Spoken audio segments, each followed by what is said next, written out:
Hello there everyone, and welcome back to Voidwall Studios, where today we dive into an interesting topic, one that affects both Age of Sigmar, Warhammer 40k, and Warhammer Fantasy. And that is chaos. What is it? And there are two ways we can really go about this. The really short answer is chaos is magic. That really is the short answer. But I think we should try and extrapolate this a little more and give you an understanding of how it works. Now, it works slightly differently depending on which world you're in. So I'll give you an overview of how chaos magic works in each of the Warhammer franchises, as all of them share a similar concept, which is the warp, or the immaterium, or the realm of magic. They are essentially the same thing, with a couple differences. So I'm going to start off with the original Warhammer Fantasy and talk about the magic system there. So, magic. In Warhammer Fantasy, magic permeates all throughout the world. It is stronger in certain places where there are gates between the realms of chaos, aka the realm of magic, and the mortal realm, aka the world that all of our fantasy races live in. Elves, dwarves, humans, lizard men, all that kind of jazz.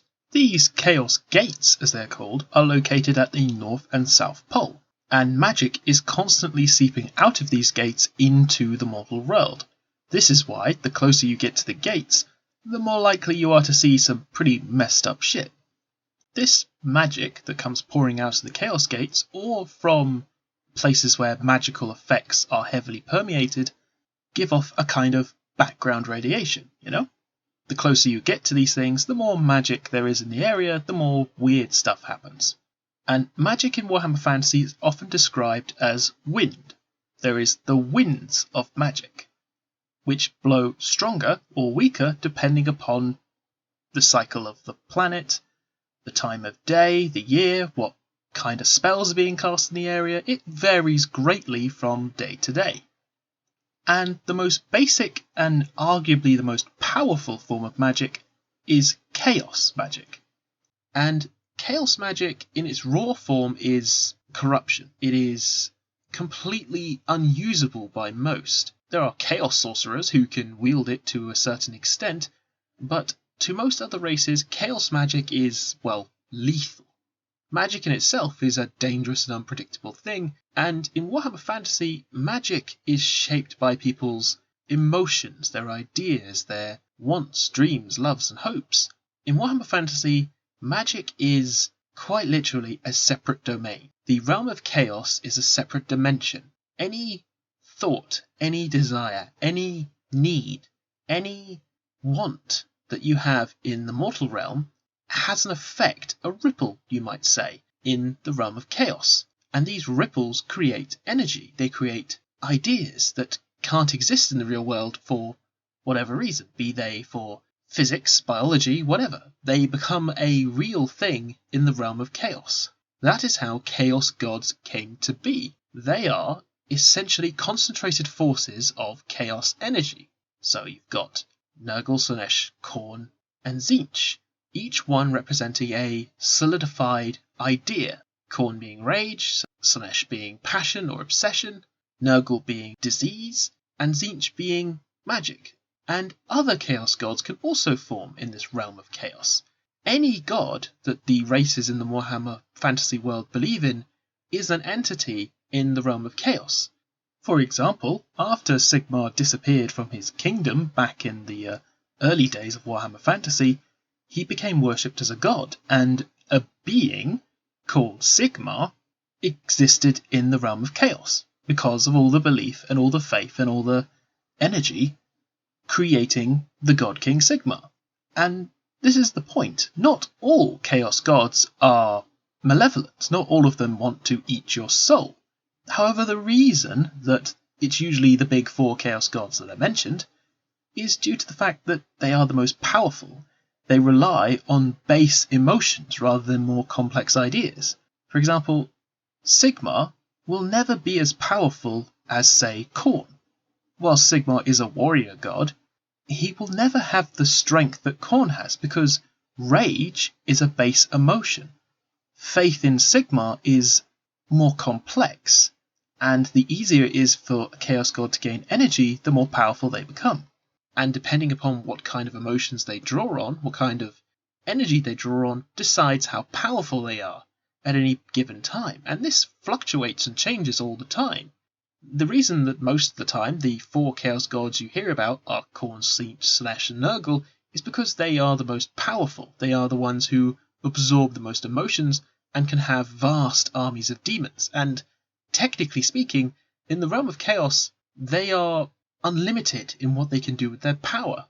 But how does magic work for, people who aren't chaos sorcerers, or who aren't aligned to a chaos god? Well, the Slann, giant toad people, and the elves got shown how to distill the magic of chaos. They were taught how to essentially channel it, focus it, and manipulate it into more safe forms of energy.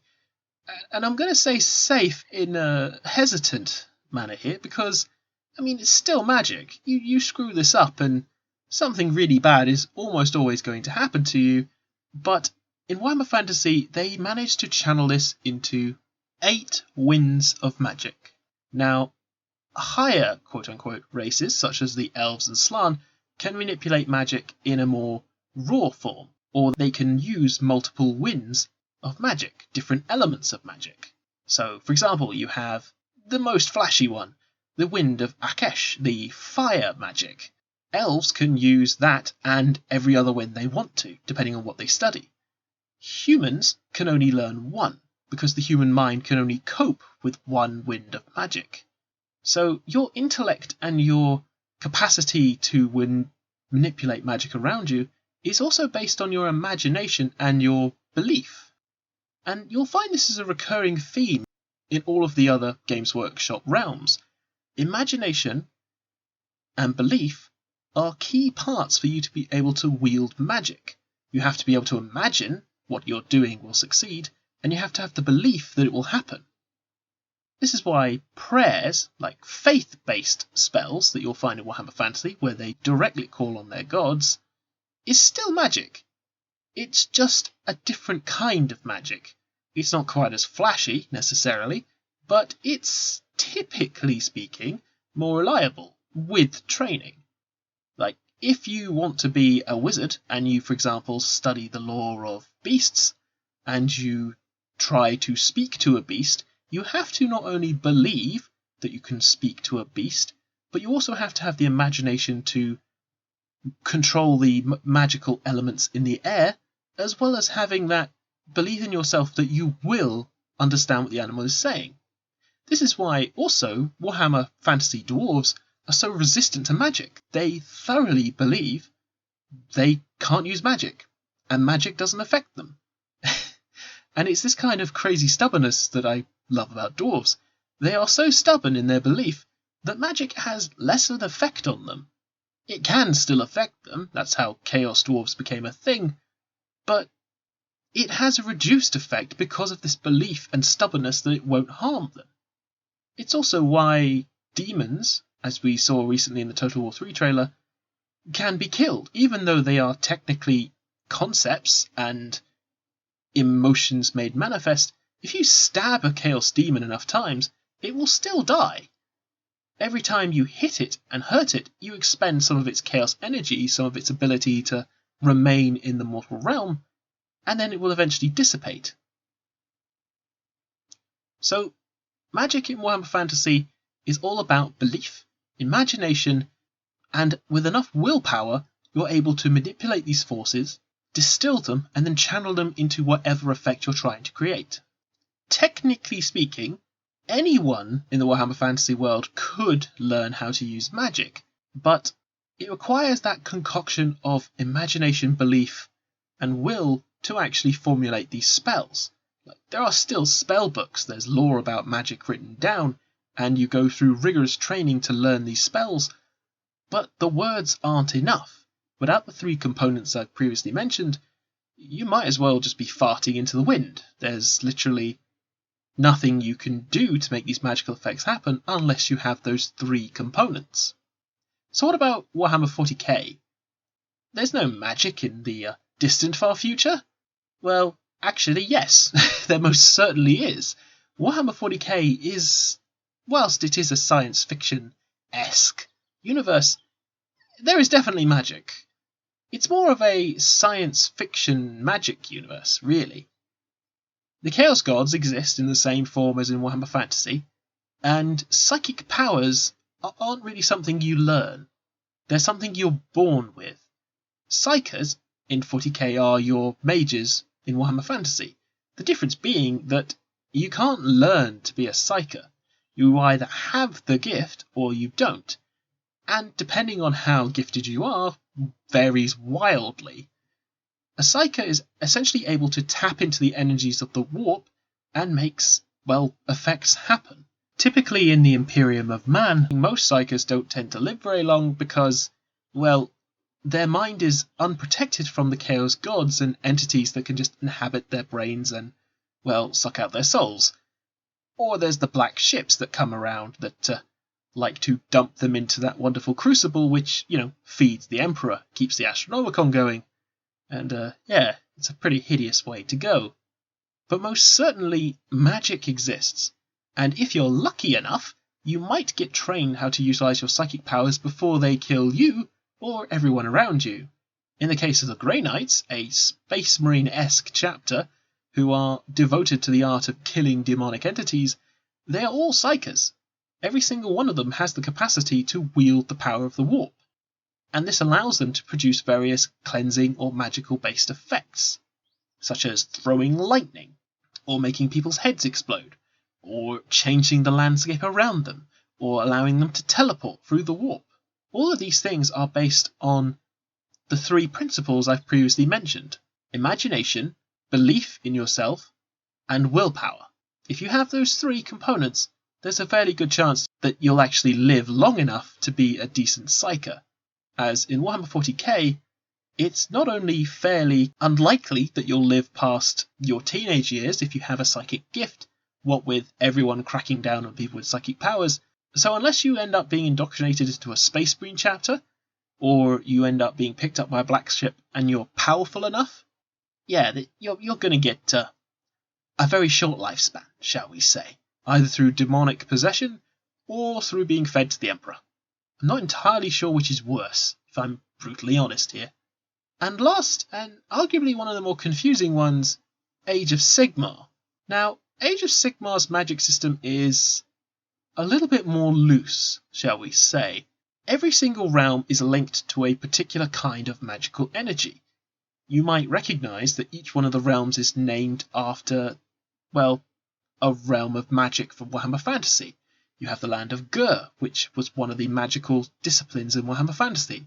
The Land of Fire, which is, one of the magical disciplines in Warhammer Fantasy. You get what I'm saying here. Every single one of these realms is aligned to an element of magic. Like, magic is so dense in Age of Sigmar and permeates virtually everything around you that it's inescapable. Whilst in Warhammer Fantasy, it was more of a low background magic compared to it getting stronger the closer you got to the Chaos Gates in the North or South Pole. Age of Sigmar, on the other hand, cranked this dial up to 11, and you now have floating islands, lakes of molten metal, iron trees, waterfalls that flow backwards up into the sky. This is the kind of insanity that Age of Sigmar is all about. This is magic on a grand scale, and very similar to Warhammer Fantasy, it is possible for anyone to learn how to tap into the winds of magic. It's just that depending upon what realm you're from, is the kind of magic that you will be used to wielding. For example, if we carry on with the Fire Mage type analogy, if you grew up in the realm of Akesh, you will only have learnt how to manipulate that element of magic. If you hopped over to another realm, you could still only manipulate fire. Whilst a human wizard from the realm of, say, Shamon, metal, could only manipulate the magic of metal, transmutation, changing one object into another, whilst creatures with more intellect and greater imagination, such as elves, for example, can manipulate multiple forms of magic and have their own type of magic. But by and large, it's kind of the same as in Warhammer Fantasy. Just like I said, magic is everywhere and treated more as a daily occurrence, whilst in Warhammer Fantasy, magic was heavily controlled, shunned, distrusted by humans. It's far more accessible and less feared. And the Chaos Gods live in their own separate realm, which is kind of described as being another floating astral body around these various different realms. And yeah, the Chaos Gods there act in a very similar way as they did in Warhammer Fantasy, with the exception that there's now the addition of the Horned Rat into the Chaos God pantheon. And the interesting thing is that the other gods, such as Sigmar, Alarielle, Nagash, and now Morathi, can exist in the mortal realm, because whilst they are gods, or at least godlike entities, they are not based on chaos magic in that sense. Chaos gods have to exist in the war. If a chaos god was able to manifest in the material realm, well, it's game over, basically. In Warhammer Fantasy, the chaos gods manifesting in the real world basically destroyed it. There was so much chaos magic, it practically blew the planet apart. In Age of Sigmar, if one of the chaos gods managed to manifest in one of the mortal realms, it's kind of game over, which means that the gods like Alarielle, Nagash, and Sigmar are not chaos gods, not in the strictest sense. They have physical mortal bodies, whilst the chaos gods themselves are, well, really immortal in almost every sense of the word. You can't kill a chaos god. You can reduce its power, perhaps, if you took away all emotions, feelings, and thoughts, but you can't kill them. You can just make them into smaller, less threatening beings. And really, the only way that's going to happen is if Nagash murders everything, raises them as skeletons, and he's the only thing left that has a thought process. And that's a pretty sucky existence for everyone. I hope you've all enjoyed this little intro into magic in the Games Workshop franchises. If you'd like to learn any more, please put a little comment down below, like and subscribe, check out the various social media pages I'm on, and I just wanted to thank you all for following this channel. I hope you're having a good day wherever you are. Until then, take care everyone.